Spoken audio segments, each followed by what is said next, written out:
Uncle D. Tell him say how ya. Yo champs asi. Tell him say how ya.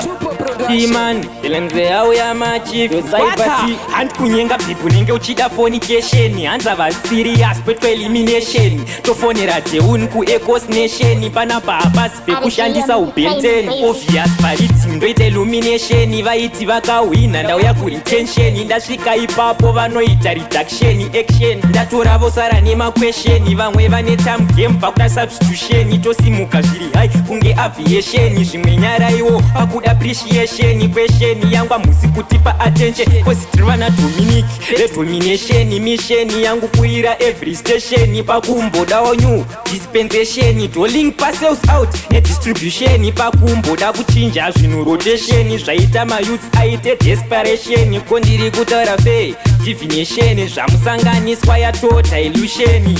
Ha, zvagara ndiri taropa kutara vachatonanzvatara ndasvika ndakatyora zvagara vanenge vasina kudya vabva ndovabika nengoma kusvikira vaibva mvura ndoidzisira mufiriji ndatsamwa ndotora mapanga ndochekesa heji haisi dhenja uchida bheji ndikatsamwa ndogona ngotsvaira nemabheji zvandoita zvava popularity reality originality ngoma kari nequality vachamzava ndipo opportunity vaona kwanditi spirit but igaroziya kuti ndakatodziya ndikuchinja magiya ndasimbiswa nemafiya vaimbodita ndinadziri vanakirwa nengoma vakutoti ndine skiri mirai mangoma ndinomacheka sebanga ndisati ndatanga ndosiya nemavanga mirai pazvino ndiri kupisa semudzanga vainditonga vachitonditi ndinopenga mirai kumhanya boys hakusi kusvika ndavatangira asi ndini ndanga ndakastika mirai chibhomba pazvino chakutika vanakirwa nengoma vakutonanzva maspika mirai.